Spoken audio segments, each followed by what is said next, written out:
Good afternoon. Today is April 14th, 2025. The council briefing meeting will come to order. I am Alexis Mercedes Rink, serving as council president pro tem today. The time is 2:04 p.m.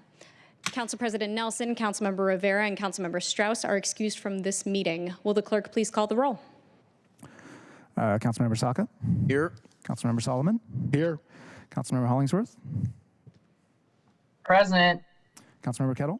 Here. And Pro Tem Rink? Present. 5 present. Wonderful. If there is no objection, the minutes of April 7th, 2025 will be adopted. Hearing no objection, the minutes are adopted. Good afternoon, everyone. Thanks for being here today. I wanted to begin today by acknowledging the investigative report that came out last week about City Light. Drinking on the job to the point of passing out, forcing colleagues to watch inappropriate material, and rampant sexual harassment and assault to a limited number of female employees is absolutely unacceptable. And I wanted to start out briefing with that today, given that I know how unsettling this news is and want to assure that council will be taking the appropriate steps to be providing the oversight to City Light and really carving the path forward, making sure we're doing that work, and we'll be taking that up within committee. I'll also be noting that in my further remarks a little bit more on the Select Committee on Federal Administration and Policy Changes, and moving us into some other pieces related to updates during my remarks later today. But I also want to kick us off today by noting that in an almost topical manner, we have a proclamation coming before us from Councilmember Moore. Councilmember Moore has brought forward a proclamation for signatures recognizing April 2025 as Sexual Assault Awareness Month in Seattle. Councilmember Moore is excused from briefing today, so I will be moving the request for signatures forward on her behalf, and I will be reading her comments into the record. This proclamation recognizes April 2025 to be the Sexual Assault Awareness Month in Seattle.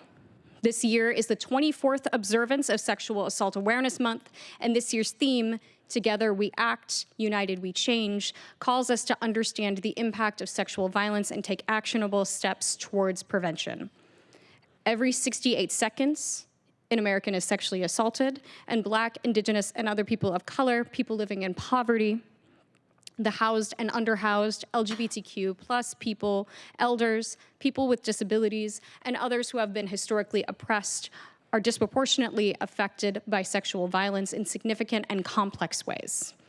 It is crucial to address the growing prevalence of harassment, exploitation, and assault, and ensure that resources and protections are available for those affected by such violence. It is important that we as a city hold ourselves accountable to promote the safety and well-being of everyone by strengthening policies to respond to sexual abuse, assault, and harassment. In addition to today's proclamation, April 30th, 2025 is Denim Day, an annual International Day of Awareness, encouraging individuals to wear denim on Wednesday, April 30th, 2025, to raise awareness about the harmful attitudes and misconceptions surrounding sexual assault and victim blaming that started as a protest of a ruling by the Italian Supreme Court, which overturned a rape conviction because the victim wore tight jeans, implying that she had consented to the sexual activity. So colleagues, I encourage you to wear denim on April 30th for International Denim Day and to add your signature for the proclamation that April 2025 be Sexual Assault Awareness Month. Thank you. And those are the remarks from Councilmember Moore for today. Are there any questions or a matter of discussion for my colleagues?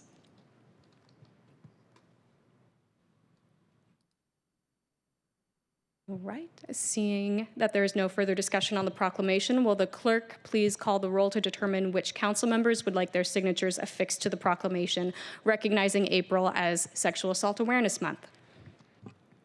Councilmember Saka? Aye. Councilmember Solomon? Aye. Councilmember Hollingsworth? Yes. Councilmember Kettle? Aye. And Pro Tem Rink? Aye. Five signatures will be affixed. Wonderful.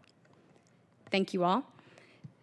And moving us to our round robin discussion, we will begin our discussion on the preview of city council actions and council regional committees. The order of discussion is established by the rotated roll call for city council meetings, which is designated alphabetically by last name, with the council president called last. This week's roll call begins actually with Councilmember Rivera, but Councilmember Rivera being absent today, we will be beginning with Councilmember Saka. All right. Thank you, Madam Council President Pro Tem. And as chair of the Transportation Committee, proud to share that our next Transportation Committee meeting will be tomorrow morning, Tuesday, April 15th at 9:30 a.m. Colleagues, we've been on a road show, so to speak, with respect to speed, automated enforcement cameras, and the implementing legislation. So we had, you'll recall we had a briefing and discussion on automated enforcement camera technologies during our last Transportation Committee meeting. So this is the next iteration because we do have formal, transmitted, and proposed automated traffic safety camera legislation that does a number of things and is required for us to expand any new automated enforcement cameras in our city.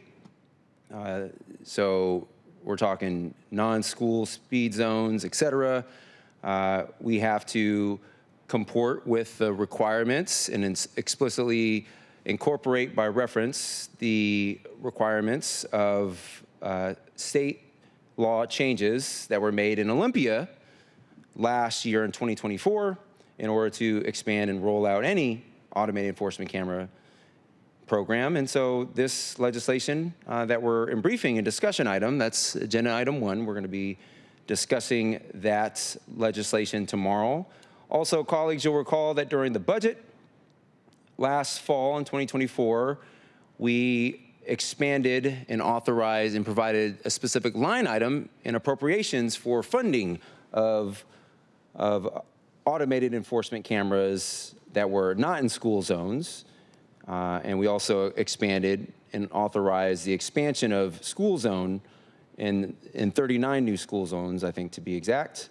So we're going to be discussing a proviso lift that would authorize the executive to spend that money that has already been appropriated. So that's tomorrow. And then third and finally on the agenda tomorrow, colleagues, we're going to be getting a briefing and discussion on an alley vacation near Town Hall in Councilmember Kettle's district. He tends to get a lot of the alleyway vacation and permitting requests. And so, yes, another one in the wonderful District 7. As always, everyone is welcome to attend. So another fantastic Transportation Committee meeting, continuing our roadshow to launching and considering camera enforcement legislation in our city.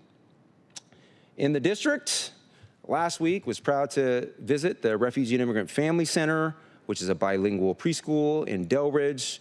Also proud to visit their sister site just further north in Delridge, the Southwest Early Learning Bilingual Preschool. They share resources, personnel, and any number of things. And so good to stay connected with these important communities there in Delridge. They shared some of their concerns about the recent spate of gun violence, among other things. The Swell Southwest Early Learning site in particular regularly used a number of parks and playgrounds that were where some of the nearby 100+ gunshots were in West Seattle a couple weeks ago.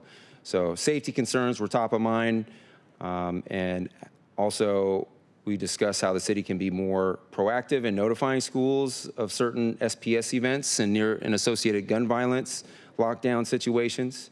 So it was good to connect with them. And also last week, toured the Salvation Army's Soto shelter facility, which houses nearly 300 residents, accepts residents where they're at, very low barrier entry type of housing program. Last year, they permanently housed 32% of their residents. So it was good to visit that shelter facility and learned more about the impact of what they do firsthand. And I guess finally I'll note in the community was really honored and excited to attend a Taiwan event to help mentor young men of color. And it was a great event that I had the privilege of joining last week, but even before I was a council member, I went a handful of times, 1 or 2 times before I even took office, 5, 10 years ago. And so I want to thank Councilmember Solomon for inviting me to this great event. There I saw Council President. I also saw Councilmember Rink. Thank you for joining and appreciate your partnership on uplifting and amplifying the voice and the work of those impacted communities in particular. Let's see, what else? Also last week did office hours, as we'll do again this week. So all kinds of exciting things going on, and really appreciate the opportunity to collaborate with community and constituents. And that is all I have by way of updates. One more thing, excuse me. I had a great check-in conversation with our Parks Department, Superintendent Diaz, and one of my priorities for my office, and I know the executive as well, is to reopen Camp Long. Colleagues, as we know, was damaged in a fire last winter, I believe December. Don't quote me, but that Camp Long and that facility and that site in particular is a huge community priority. It is shared and loved and treasured by many people across West Seattle and across my entire district and across the entire city, indeed, have gone there. And so, we need to rebuild and restore that facility as quickly as possible. A key step towards that is, I understand the parks applied as recently as last week for a King County Parks Capital and Open Space Grant for much needed funding for this restoration that needs to be done at Camp Long, amongst other things between insurance and city, responsibilities. We need to get creative here in this budget situation in particular about how we're gonna properly and quickly reopen and restore that facility. But that is the next step. And so they applied for this King County Parks Capital and Open Space Grant, the Parks Department. So strongly support that application. I know a number of our colleagues happen to sit on the King County Regional Policy Committee with oversight responsibility for, among other things, this program. Council member and today Council President Pro Tem Rink, Council President Nelson, and Council member Moore sit on that committee. So at least with respect to the 2 citywide colleagues that we have that represent and sit on that committee, I'll be having more focused conversations with you on a one-on-one offline basis to figure out how we can make sure we can sponsor that package and provide at the appropriate level sponsorship and elected level sponsorship at the city level to get those across the line and while we work on other creative funding opportunities. So in any event, that is all I have. I welcome any comments or questions. And if none, I will pass the baton to whoever is the next on the list today. Any questions? Nope. All right. Okay. And next we will hear from Councilmember Solomon. Okay. Thank you very much, Council President Pro Tem. First of all, I want to thank you for presenting our land use committee bills at council last week's meeting, so thank you very much. Happy to see some of the things on the agenda getting checked off. We did have a special meeting of the land use committee on April 2nd. And we do have an upcoming meeting on the 17th, so what is that, Thursday? Where we'll be taking up 5 appointments to the Seattle Design Commission. We'll be discussing ADU state compliance updates. We'll be doing a public hearing on that, and then be looking at building code permit extensions. And the past couple of weeks, this past week I was actually in Puerto Rico for my daughter's wedding. I highly recommend visiting Puerto Rico, by the way. A lot of fun. But prior to that, and since then, we did have a chance to meet with constituents in the Mount Baker Community Club on Monday, the 31st. Also met with Cascade Bicycle Club on Tuesday, the 1st. Met with Crime Stoppers on Wednesday, the 2nd. Attended the Kamayan Night at the Filipino Community of Seattle on Wednesday, the 2nd. Thursday, the 3rd, we attended the Regional Policy Council or Regional Policy Committee meeting. And later that night, attended the Rainier Valley Community Development Fund Community Impact event. On Saturday, the 5th, staff attended the opening of Cheryl Chow Park in South Seattle, Rainier Valley. And along with council members, Saka, Council President Nelson, and Council Member Rink attended the Breakfast Group's Taiwan On event at the Fairmont Olympic Hotel. Again, very motivational event. As a Breakfast Group member, I've helped a lot of young people tie their ties. And it's always good motivational event to see these young people and inspire them, provide them with introductions to potential careers going forward. So always enjoyed being part of that group and really uplifting our young people. This morning I had a conversation with the Rainier Beach Action Coalition about what can be done to further enhance public safety in the Rainier Beach community, and definitely see some partnerships going forward with that. Coming this week ahead, have meetings scheduled with We Heart Seattle, with the Washington State Crime Prevention Association Board of Directors, the Complete Communities Coalition, the Community Police Commission, Nicholsville. We'll be also visiting Uplift Northwest's Belltown office. We'll be doing office hours in the Rainier Beach community on Friday afternoon. And on Saturday, we'll be attending with Council President Pro Tem Rink, meeting in the International District with the CID Equitable Development Initiative and with some members of the community. So that is what I have coming up for this week. And I'll take any questions, and if not, I will advance it over to Councilmember Hollingsworth. Thank you, Councilmember Solomon. Appreciate it. So the next Parks Utilities Technology meeting will be Wednesday, April 23rd. That's going to be at 2 p.m.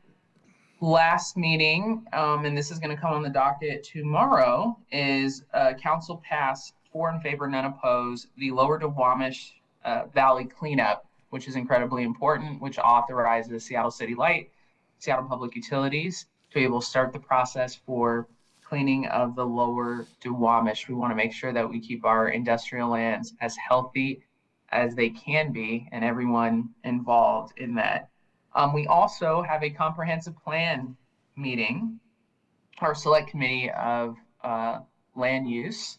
That's going to be at 2 p.m. on Wednesday, this coming Wednesday, the 16th. We're going to have, everyone should have received we'll be getting a memo from central staff regarding some of the next steps.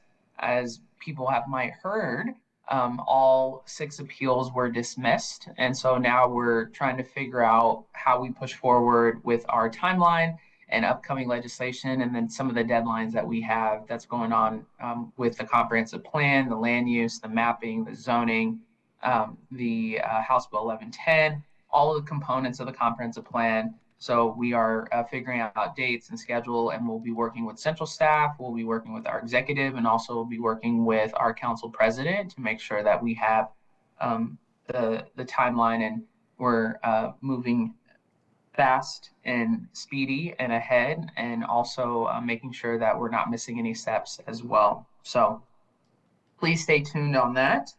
Also want to highlight this week I also have the Board of Health meeting. That's on April 17th. That's also with Councilmember Nelson and Councilmember Kettle.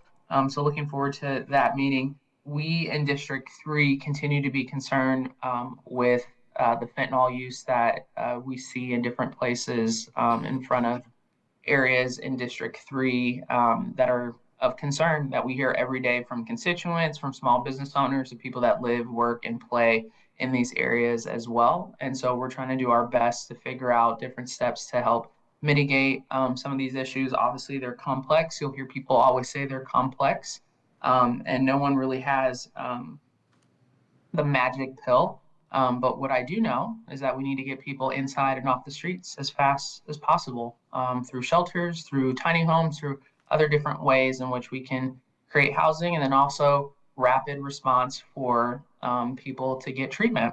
And so that's going to be important that we lean on our Board of Health, our King County Department for health solutions as they continue to provide, and make sure that the public know some of the resources. This week in our newsletter, we're going to be providing people with different resources that they did not know existed. And because it took us a long time to figure out how to navigate certain government, who does what.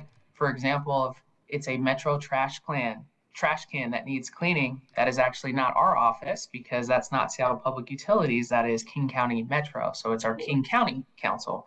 So there's just different pieces of government where, you know, certain things belong in places, and we have different constituents that would like that information. So looking forward to putting that out there for people to notice. A lot of highlights in the community, but the one thing that I'll probably highlight is had the chance to speak to the students at City University. City University, soft spot because my mother got her master's degree from City University during weekend and nights. And she still had 2 kids that she was raising and also had a full-time job. So it offers an opportunity for people to have that flexibility, and met the students there and was able to talk about how government crosses over with small businesses and the responsibility that government has to make sure that our small businesses are sustainable and accessible and also safe. And people, because the lifeline in Seattle are small businesses from start to finish. And a lot of the families that were that attend Seattle University, a lot of the students are first generation college students, and they also are a large part immigrant population, and they all started having small businesses to create that root and that foundation for generational wealth. So that's why it's incredibly important. And with that, I think I'm passing to Councilmember Kettle. Thank you, Council President Pro Tem Rink. No questions. Thank you, Councilmember Hollingsworth. For my update, we'll start off with the Public Safety Committee. We will not have a meeting next week on the 22nd. It will be instead on the 29th, the following week. And where we'll be having our accountability partners there. Very important to support our accountability partners. The CPC, Community Police Commission, the OIG, Office of Inspector General, and the OPA, Office of Police Accountability. Separately, coming out of committee, voted on was our after-hours establishments bill, which will come to full council tomorrow for a vote.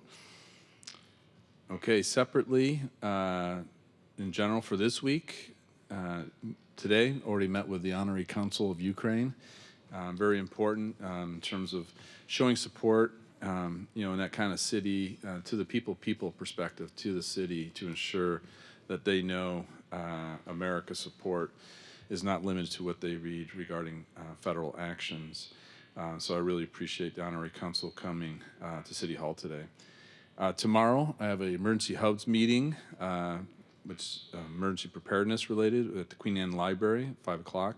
And this builds on our District 7 Neighborhood Council of last Friday, which was focused on emergency preparedness. And again, the hubs, really important when a major event happens to have community be able to stand up, because the various pieces of city government, police, fire, and others, OEM and others, will, they'll be doing what their mission sets are, but it's going to be much bigger than that. So it really relies on individuals and neighborhoods and the like to stand up. And this really helps in terms of the emergency hubs, gaining that neighborhood lens on the crisis to decision makers here at the city. Also this week, I'll be meeting with the North Seattle Industrial Association on Thursday. That day, we'll also have a meeting. I'll be hosting a meeting with SPD and the alarm community. As you know, last year there was a decision related to alarms and responses. We've been fostering, this came out of public comment, fostering dialogue between SPD and the alarm community, because there are some pieces that can be taken to alleviate the challenges faced because of the change in policy. And then finally on Thursday too, be meeting with the Condo Connect community here in District 7. Really important community to engage with. And on Friday, we'll be meeting with the Queen Anne Block Watch Network, and then also American Waterways. American Waterways is the group that basically represents the tugboat, the towboats, and the barge community, the maritime community here in Seattle. Next week, this week is spring break. Next week is Easter break, and I will be out next week. So nothing in terms of my participation next week. But there are different meetings that my colleagues will also be covering, like the Puget Sound Regional Council Executive Committee on Thursday, and the like.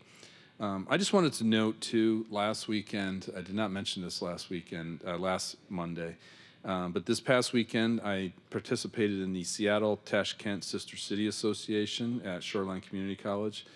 Very important, basically celebrating Nowruz, but it was a chance for the Uzbek and the Central Asian community, and really the broader, because of Nowruz, the Persian and others, to come together. So really thankful for the Shoreline Community College, who was represented by Dr. Khan, their president, at the event, and it's just a great opportunity to to meet with them and speak to them, and it was interesting because the common language in Central Asia is Russian. So it was a Russian English event. So I have to say it was очень хорошо, and the food was очень вкусно. But it offered an opportunity to speak and to welcome them as a community. And a lot of them are first-generation Americans, or their kids are first-generation Americans. Maybe the younger kids were second-generation. But it kind of highlights that the role that immigration plays in our country, past and present. And the importance of having a elected official say that their community is also important and also valued as part of the American dream and the American fabric, and not just kids who are first generation out of immigrants from England. So I thought that was really important, and I really appreciate the opportunity to attend. I also wanted to say separately, my staff participated in an event at Trolley Hill Park and McLean Park, pretty much the East Queen Anne Greenbelt, with the Seattle Urban Nature Guide Program. And it's really important, all the work that's done for these parks, and particularly the challenging pieces related to greenbelts to ensure that they're clean and safe. And I just want to thank groups like Friends of McLean Park and others, and the Seattle Urban Nature Guide Program for the work that they do, and to have my staff join them. That was happening when I was at the Seattle-Tashkent Sister City Association event.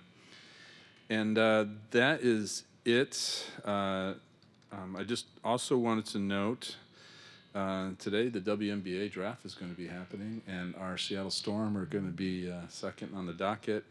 And I think this is a good opportunity for us to brush up on our French in case a certain person is drafted. Joining Gabby Williams as another French speaker. I'm not going to say anything, but that's where indications are going in terms of today's WNBA drafts. So, bonne chance, Seattle Storm. Thank you, Council President Pro Tem. Thank you, Councilmember Kettle. Any questions for Councilmember Kettle? All right, seeing none, before I begin my remarks, I did get some remarks from Councilmember Strauss. Councilmember Strauss asked me to relay that he will be having a presentation on the April economic revenue forecast in the Finance, Native, Communities and Tribal Governments Committee this week. That's 9:30 a.m. on Wednesday. Councilmember Strauss asked me to reiterate, all council members are welcome to attend and ask questions. And with that in mind, I will move into my remarks, and I'm going to deviate a little bit from standard course and just keep my remarks limited to my committee work and other legislative matters. And for any of the listening public, if you're interested in plugging into outreach activities our office is up to, please subscribe to our newsletter or follow our social media, which now includes Blue Sky. The City Light Sustainability Arts and Culture Committee will be meeting this Friday to vote on the Renewable Plus legislation and approving easements. We were unable to vote on these time-sensitive pieces of legislation last time due to quorum, so a reminder to my colleagues, it is critical we vote on these this upcoming Friday. And again, the Renewable Plus legislation, incredibly exciting body of legislation for our work in energy policy. So encourage your participation this Friday so we can make sure it advances in a timely manner. And to circle back to how I began our presentation, I want to again reiterate the findings of the investigation through the City Light investigation were made public last week, and I know I join many people in feeling unsettled and upset about the findings of that investigation. And it is not lost upon me that we've just put forward a proclamation about April being Sexual Assault Awareness Month. And these findings in the investigation highlight a number of issues within the culture at City Light that we need to remedy immediately. We will hear more about the report and what the organization is doing to address these egregious findings during future Sustainability City Light and Arts and Culture Committee meetings, but know that young women considering working at City Light, we see you and we will demand change. Moving on next to our Select Committee on Federal Administration and Policy Changes, we will focus on the topic of transportation at our May 16th meeting. I'm really looking forward to teaming up with Councilmember Saka on this topic and excited to release who will be our panelists coming up shortly. Additionally, I wanted to note that my office is still working diligently on the Welcoming City resolution briefed and discussed during our last Select Committee on Federal Administration and Policy Changes earlier this month. Edits to that draft are due to my office on Friday, which has been communicated to all council offices, but please don't hesitate to reach out to me or my team with any questions before that deadline. And finally, ahead of the vote on the nightlife legislation later this week, I wanted to flag that I will be bringing forward an amendment to include reporting requirements from financial and administrative services so we can ensure that we are measuring implementation and able to derive how this new legislation is having an impact. And that concludes my remarks for today. Any questions that folks may have for me? Amazing. If we can put the brief in briefing, that would be lovely so we can all get back to our work. With that, is there any further business before we adjourn for today? Hearing no further business, this meeting is adjourned. It is 2:36 p.m. Thank you.